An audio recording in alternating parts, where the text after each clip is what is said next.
peperangan Badar yang begitu epiknya, kemenangan yang nyata, bahwa idza jaa nasrullah wal fath wa ra'aitan nasa yadkhuluna fi dinillahi afwaj. Kemenangan umat Islam yang diraih dengan gilang gemilang, dengan semangat juang.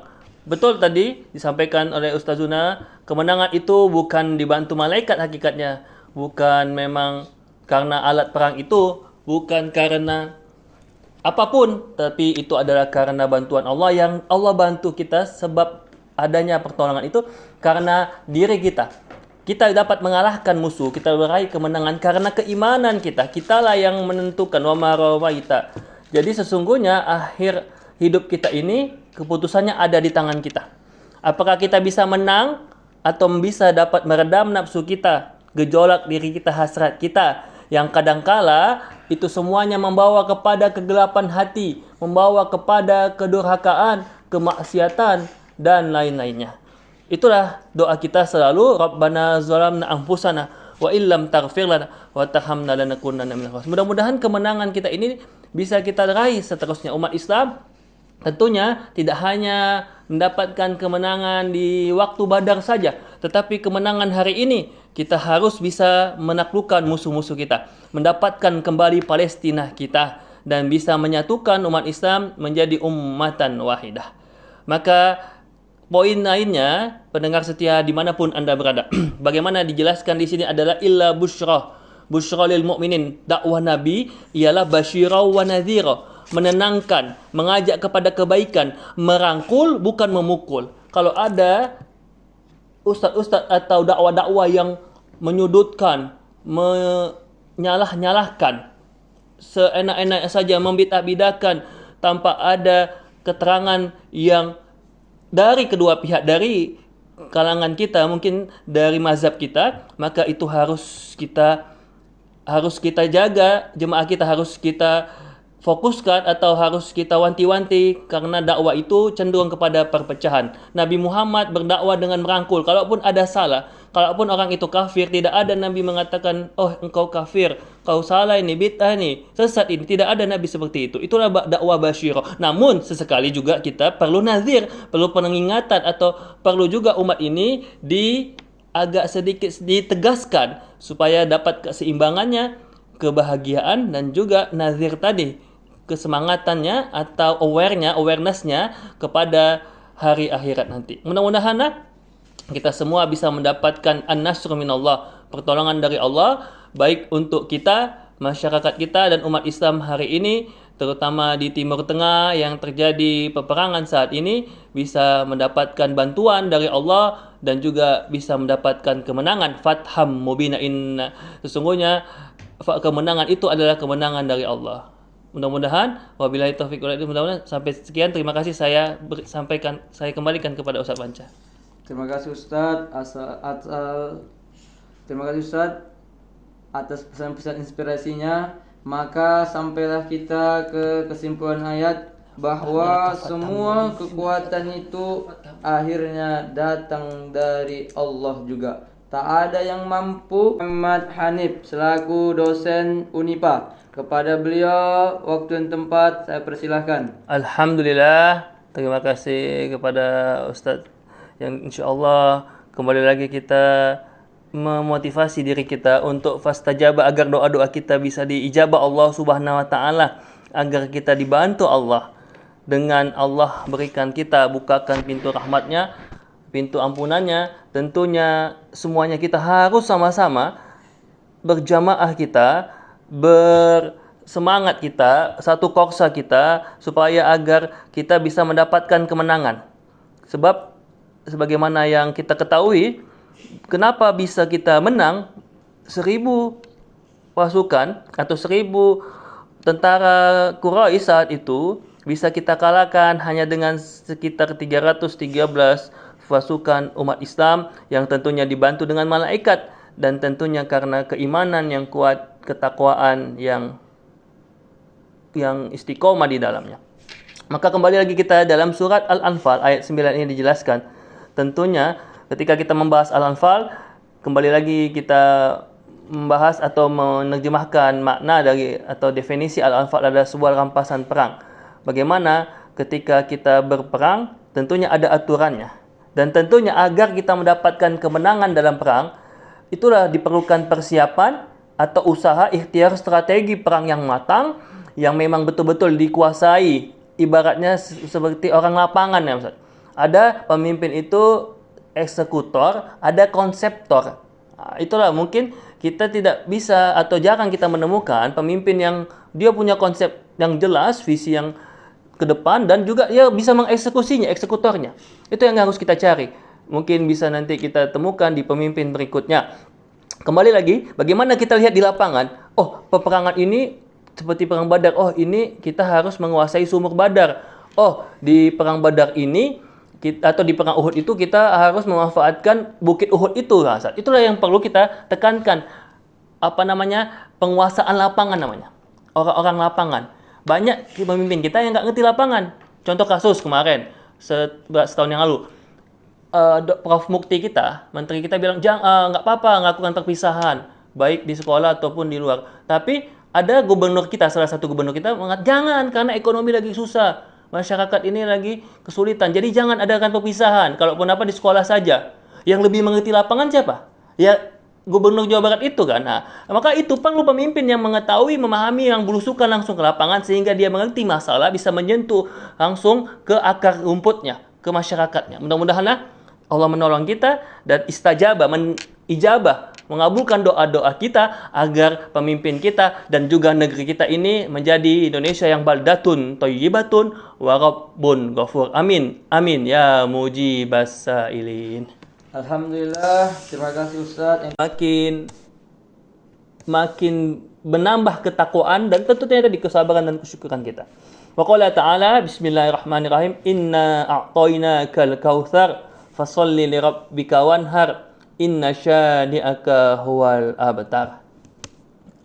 Maka sesungguhnya Allah berfirman kepada kita, sesungguhnya kami telah menganugerahkan kepada kalian karunia-karunia yang begitu banyaknya, begitu besarnya, dan begitu mulianya bagi kita umat Islam, bagi yang meyakini dan beriman kepada Allah. Tentunya ada nikmat dunia dan nikmat akhirat.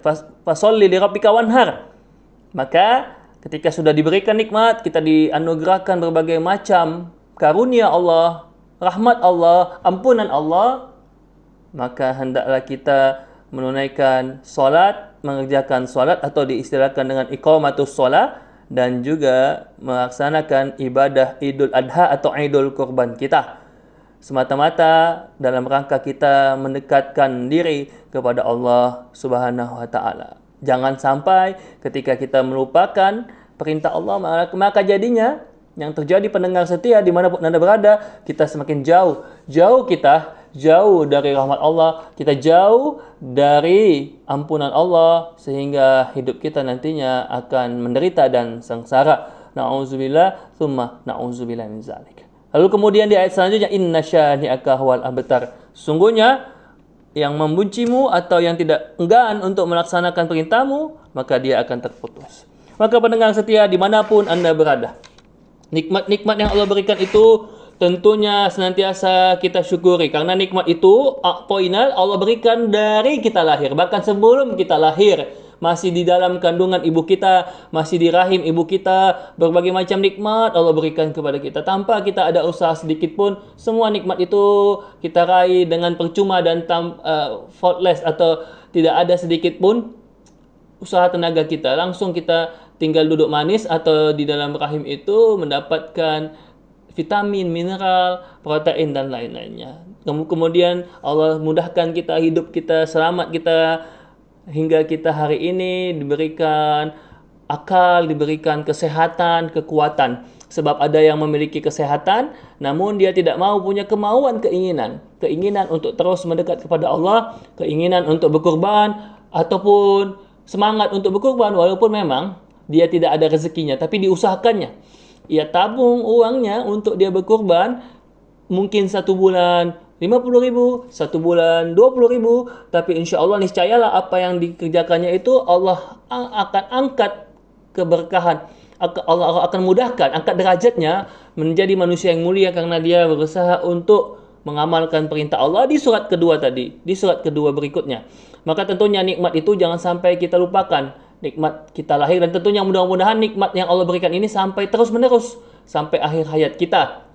Nikmat Allah berikan, ampunan Allah kasih kita, bentangkan kepada kita pintu rahmatnya, ampunannya, hingga nantinya akhir hayat kita dalam keadaan kita husnul khotimah. Dan mudah-mudahan keluarga kita dan sahabat-sahabat kita bisa sama-sama berkumpul mendapatkan nikmat dunia dan nikmat akhirat nanti. Di akhirat kita mendapatkan Rabbana atina fid dunya hasanah wa fil akhirati, di akhirat nanti fil akhirati ya Allah hasanah wa qina azaban. Nah, itulah yang kita idam-idamkan, mendapatkan syafaat, mendapatkan ampunan sehingga masuklah kita wadakhinal jannata ma'al abrar. Maka pendengar setia dimanapun Anda berada, kembali lagi kita ke ayat kedua. Fasolli li rabbika wanhar. Bagaimana perintah ini bersifatnya sunnah. Solat, ada solat wajib dan ada solat sunnah. Sedangkan berkurban ini dalam berbagai macam kitab fikih dapat kita simpulkan dalam kitab Fiqhul Arba'atul Mazahib li Syekh Abdurrahman Al-Jazairi dijelaskan hukumnya sunnah. Adapun di kalangan kita inda mazhabina mazhabus Syafi'i, mazhab Syafi'i kita sunnah muakkad, disimpulkan sunnah muakkad. Walaupun memang mazhab ini bukan suatu keterikatan kemutlakan. Ketika kita mengikuti Allah dan Rasulullah, tentunya yang menjadi utama adalah Allah Rasulullah langsung. Lalu kemudian mazhab ini sebagai sarana wadah kita, bukan berarti ini adalah suatu kebenaran yang mutlak, satu kepastian yang tidak boleh diganggu-gugat. Maka kembali lagi, hukumnya adalah sunnah muakkad. Namun mazhab Hanafi, di kalangan mazhab Hanafi ada sebagian dari mazhab Hanafi atau ulama Hanafiyah menjelaskan ini adalah hukumnya wajib.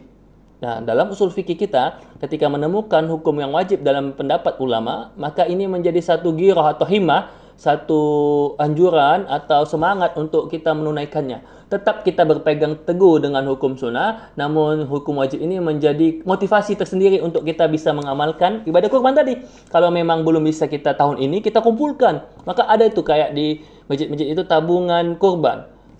Jadi kayak menyicil setiap bulan, nanti dikumpulkan nanti di akhir tahun, kalaupun belum cukup mungkin tahun depan ataupun mungkin tahun-tahun berikutnya. Jangan banyak kita lihat di kalangan masyarakat kita, bisa dia mencicil mobil, cicilan syariahnya itu mobilnya itu 5 juta bahkan lebih, bahkan puluhan juta, 15 juta, 20 juta mencicil Pajero-nya atau Expandernya atau Fortunernya, Alphardnya. Namun untuk ibadah kurban yang hanya setahun sekali, ia enggan. Na'udzubillah, tsumma na'udzubillah min dzalik. Maka di ayat kedua ini kita bisa mengambil filosofinya atau poinnya, poin utamanya bagaimana Allah memberikan segala berkat karunia-Nya dan Allah mengatur bagi kita untuk menjaga hablum minallah dan juga hablum minan nas, yaitu fasoli adalah hubungan kita kepada Allah, salat itu ibadah ritual kita sebagai tanda kehambaan kita, bentuk fisik atau simbol penghambaan kita, tanda pengabdian kita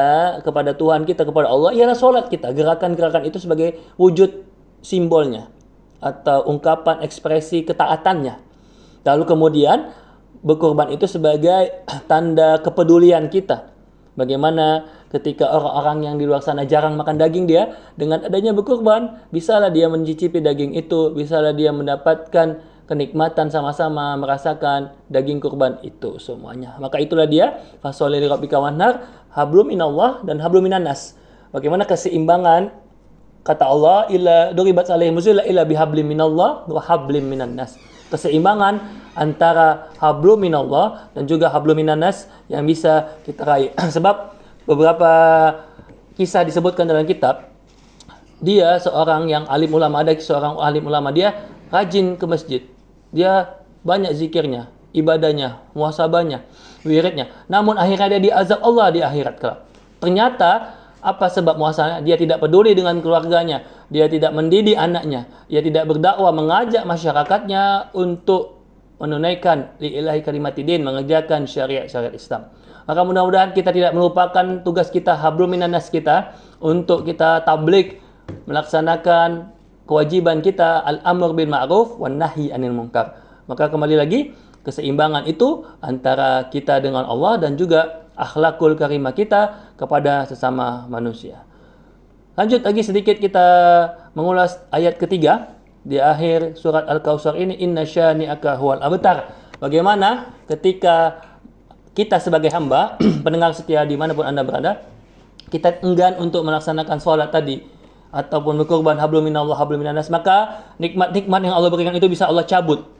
Itulah yang terputus dari nikmat Allah, huwal abtar. Padahal sungguh Allah Subhanahu wa taala memberikan kita kasih dan sayangnya, tidak ada pamrihnya, tidak ada balasan atau tidak menuntut balas kita.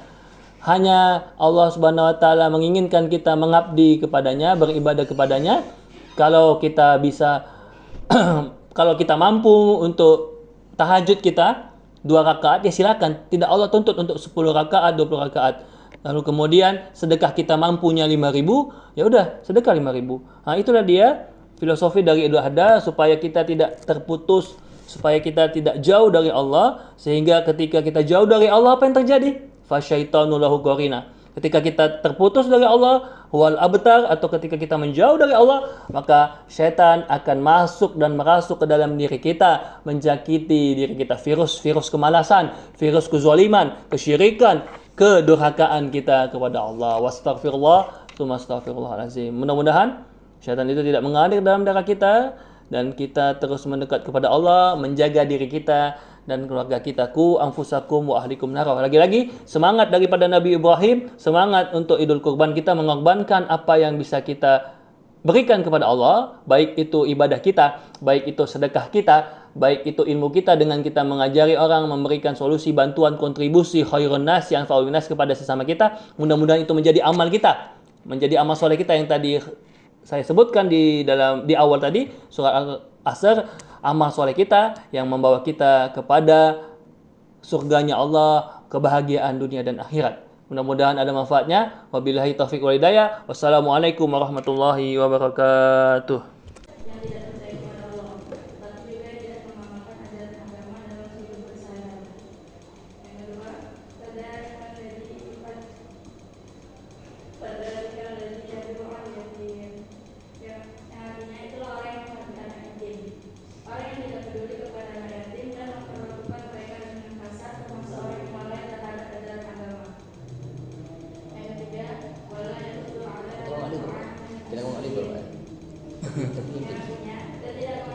Jadi nonton berdebat, Bang Ali baru nih. Aneh kan?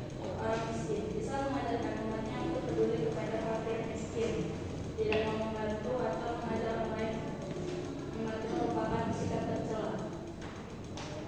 Yang keempat, ada di nahuman sholat di sahur, yaitu yang lalai terhadap sholatnya.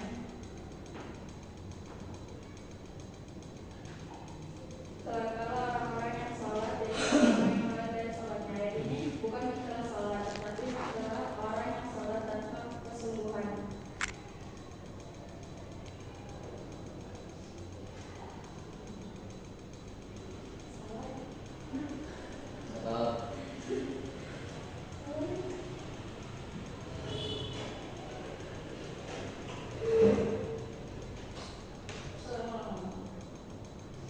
Yang keempat, fawailul lil musallin alladzina hum an salatihim sahun. Kelima, celakalah orang-orang yang melaksanakan salat, yaitu yang lalai terhadap salatnya. Ayat ini bukan mencela salat, tetapi mencela orang yang salat tanpa kesungguhan, tidak tepat waktu atau tidak memahami hukum ibadahnya. Yang keenam, alladzina hum yura'un, yaitu artinya orang yang berriya. Riya berarti melakukan ibadah agar dipuji manusia, bukan karena Allah. Amal seperti ini tidak dinilai di sisi Allah. Yang ketujuh, kaya mena'amud dan enggan memberi bantuan. Islam mengajarkan kalau menolong, bahkan dalam hal kecil. Orang yang pelit memberi sesama menunjukkan kurangnya pekerjaan sosial. Cepat kali ya. Iya, cepat kali dia. Coba dijabarkan, dibantu dia. Ya, terlalu singkat. Jadi bisa dijelaskan nanti itu. Nah, surahnya coba dari- arahkan dia. Maki Ramadannya gitu ya. Celaka yang bagaimana gitu. Iya. Coba tanyakan nih. Terus saya mau maksudnya apa? Enggak memberi benda berharga itu maksudnya apa? Nah, coba jelaskan. Nggak mau apa? Oh, yang maun nggak mau memberikan apa tuh? Apa yang dia apa yang nggak mau dia lakukan, yang nggak dia buat itu apa aja pekerjaannya? Coba jelaskan 1, 2 contoh, 3 contoh.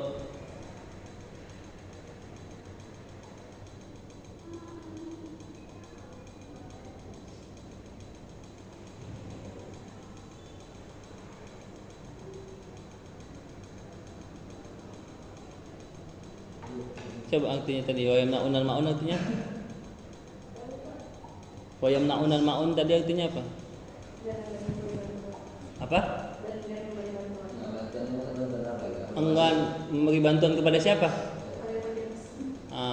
Coba seandainya kalau ada fakir miskin di sini, terus kita harus melakukan apa aja?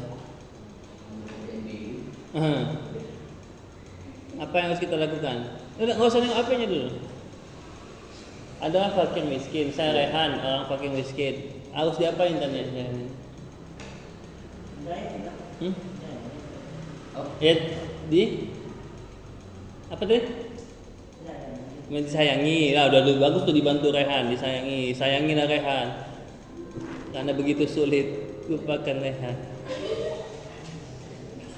Apalagi? Kalau ada anak yatim, pakai ini aja dulu, sederhana dulu. Kalau ada anak yatim nih, Rehan, kita sayangin, dah disayangi apa lagi? Nah, udah disayangi, habis itu diapain lagi anak yatim itu? Dicampakkan. Kayak mana? Masa nggak ngerti? Berarti nggak peduli Tania sama anak yatim dia. Inilah ya kan, contoh-contoh di surah Al-Ma'un ini, pelakunya nih. Ya, nanti ada pembagiannya ketika dia ada uang atau orang kaya kayak Ardi, ada kayak Tania belum kaya. Bagaimana? Kayak Tania apa aja yang dilakukan? Kalau bagi orang kaya apa aja? Coba jabarkan dulu. Jelaskan.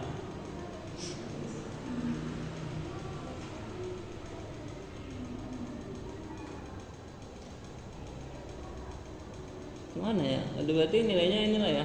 Berapa kemarin? Berapa di nilainya cocoknya nih? Berapa ya?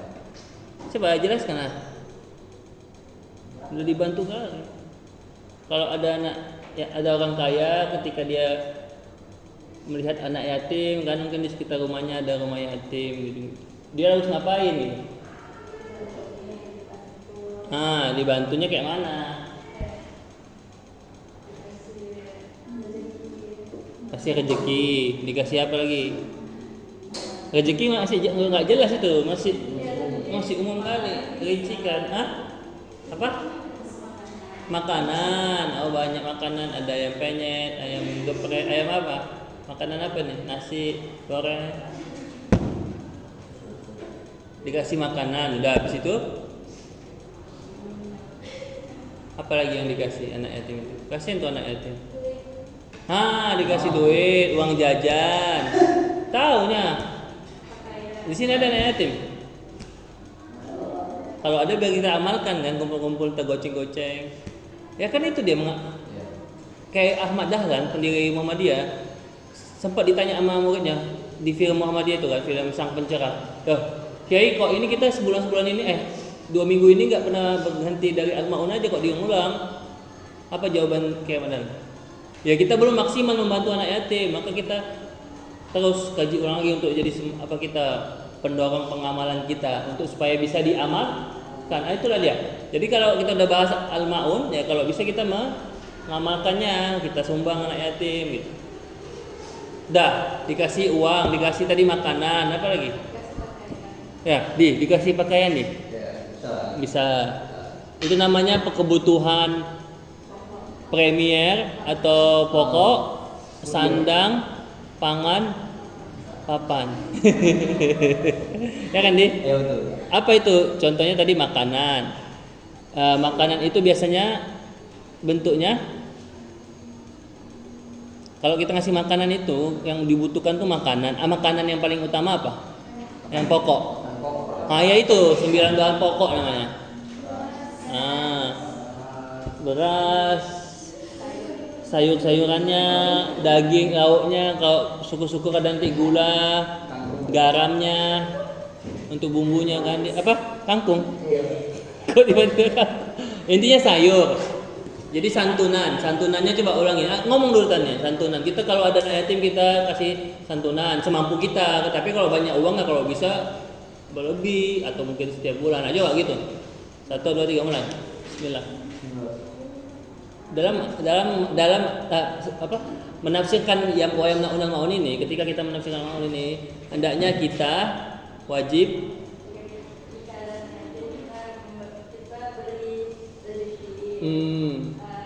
berupa makanan pokok, sandang, pangan, papan. Contohnya sembako, kasih sembako dia. Udah kasih uang untuk uang jajannya atau beli bajunya tadi. Dan kalau bisa kita perhatikan gitu kan, kita semangati dia, kita doakan anak itu kan di. Coba misalnya sih ada anak yatim, doakan dulu.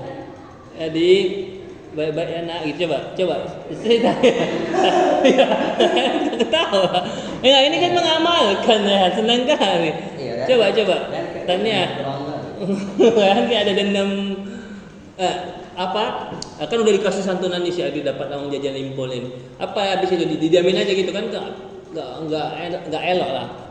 Ada kasih nasihat semangatnya, coba agak dekat sedikit misalnya, pegang ya anak baik, anak soleh, coba. Mudah-mudahan ada jadi anak soleh yang sukses. Oke, rajin belajar. Oke, jadi gitu.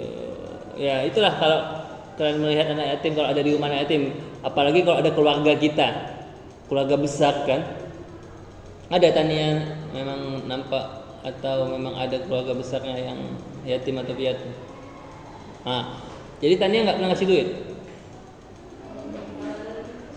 Minimal Goceng. ya setahun sekali ya goceng. Minimal pas lebaran ya THR. Kayak gitulah. Coba ulangi lagi yang lancar, tes 1, 2, 3. Makna dari wayamnauna maun ini bisa kita artikan, kita wajib gini-gini ya, coba. Baca dulu ayatnya. Wayamnauna maun bisa kayak gitu pembahasannya ya, enggak mesti kaku kali.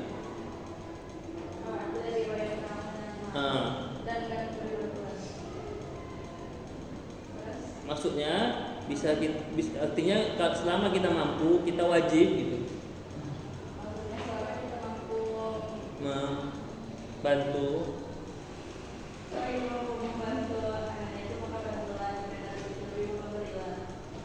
Contohnya dengan kita kasih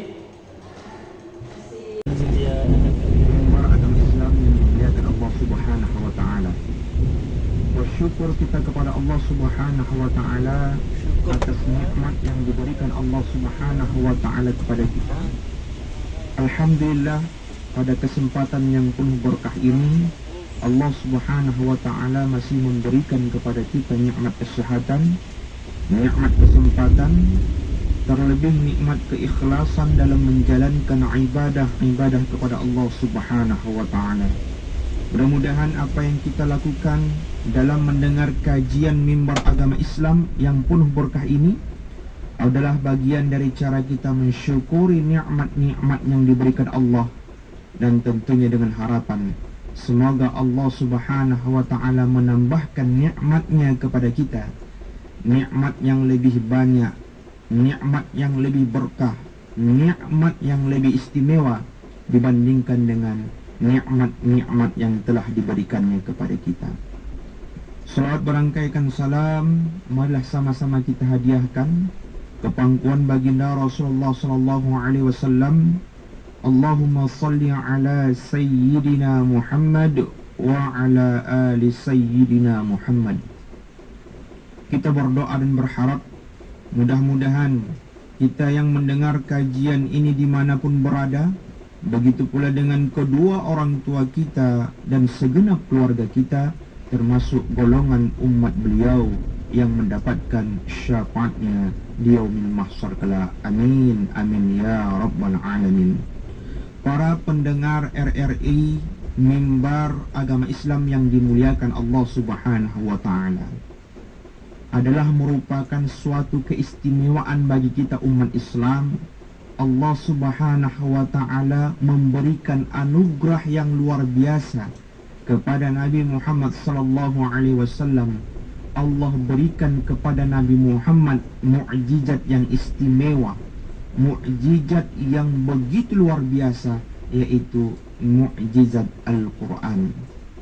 Para pendengar RRI dimanapun berada yang mengikuti kajian ini, Al-Quran adalah mukjizat yang agung.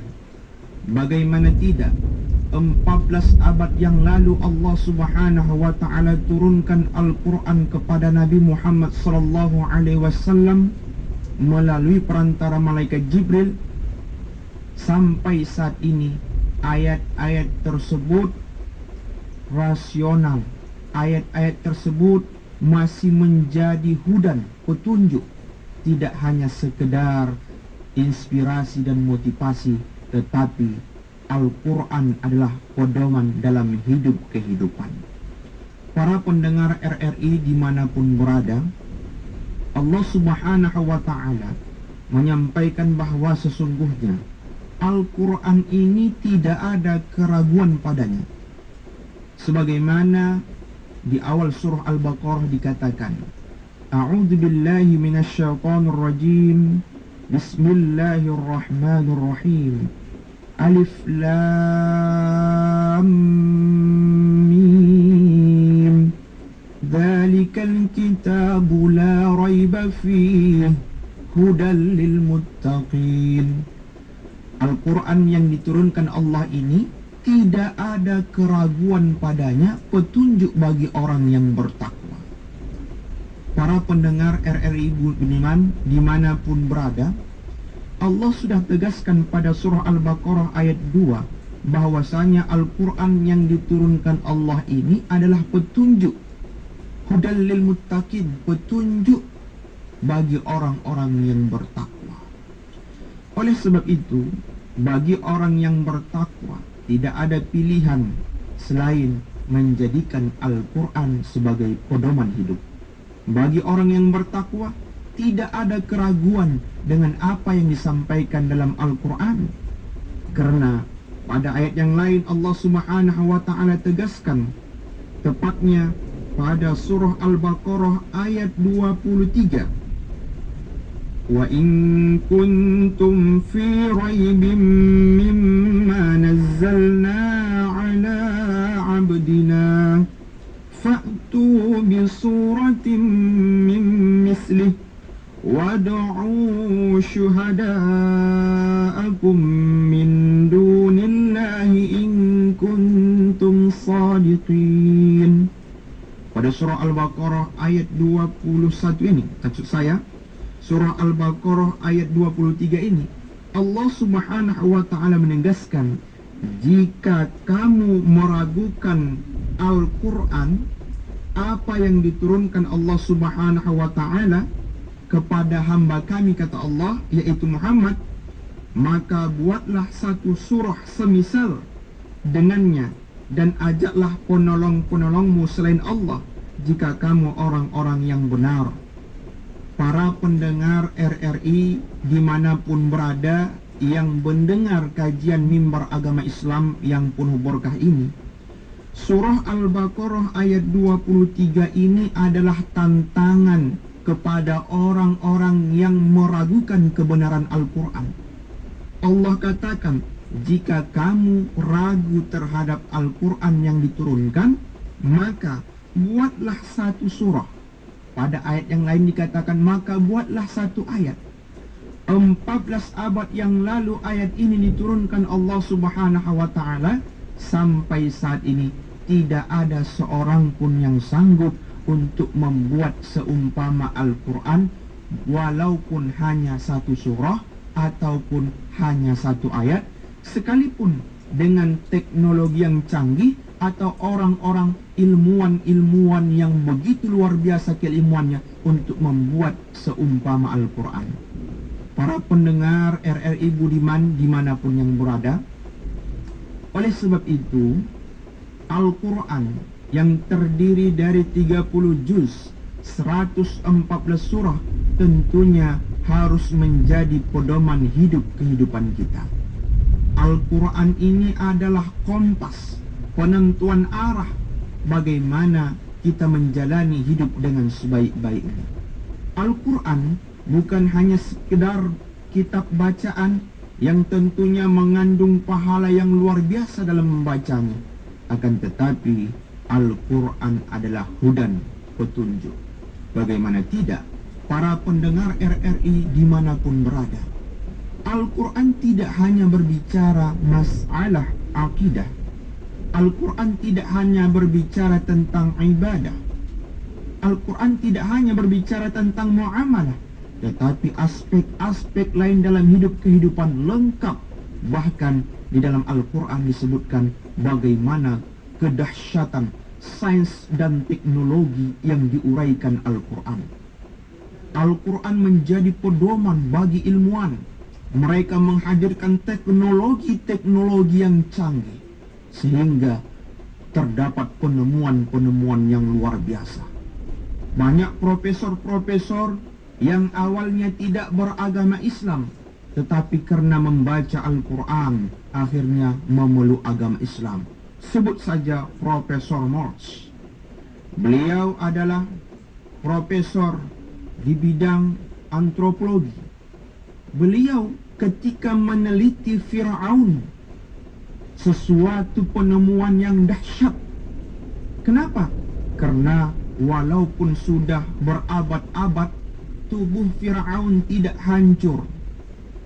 Beliau menemukan penelitian bahwasannya tidak hancurnya jasad mumi, tidak hancurnya jasad Fir'aun karena ada kandungan garam, dan itu diproklamirkan. Para pendengar RRI dimanapun berada, pencinta kajian mimbar agama Islam yang dimuliakan Allah Subhanahu wa Ta'ala, apa yang terjadi? Profesor Morse dari Paris menyampaikan, membedah temuannya terhadap temuan Fir'aun mumi. Dia menyampaikan informasi yang luar biasa, temuan baru. Akan tetapi temuannya itu disampaikan bahwasanya hasil temuannya itu terdapat di dalam Al-Quran. Temuannya sudah lebih Maka dahulu diungkapkan oleh Al-Quran. Luar biasa. Kenapa? Ternyata 14 abad yang lalu tidak ada laboratorium, tidak ada mikroskop, tidak ada alat-alat canggih yang untuk meneliti. Tetapi Al-Quran sudah walaupun tidak ada 14 mikroskop abad yang lalu. Temuan yang dianggap baru oleh Profesor Morse ternyata sudah disebutkan Allah Subhanahu wa Ta'ala dalam Al-Quran 14 abad yang lalu. Ini menunjukkan bahwa sesungguhnya Al-Quran adalah hudan linnas, petunjuk bagi manusia. Oleh sebab itu, pendengar budiman dimanapun berada, pencinta kajian mimbar agama Islam dimanapun berada, Al-Quran adalah petunjuk dalam hidup kehidupan kita. Mari kita jadikan Al-Quran sebagai inspirasi kita, motivasi kita, kompas dalam hidup kehidupan kita, sehingga Al-Quran adalah arah yang luar biasa untuk menunjukkan ketaatan kita kepada Allah Subhanahu wa Ta'ala, menjadi hamba-hamba yang bertakwa. Mudah-mudahan demikian kajian yang dapat disampaikan pada kajian mimbar agama Islam pendengar RRI yang dimuliakan. Kan halalan thayyiba wa rizqan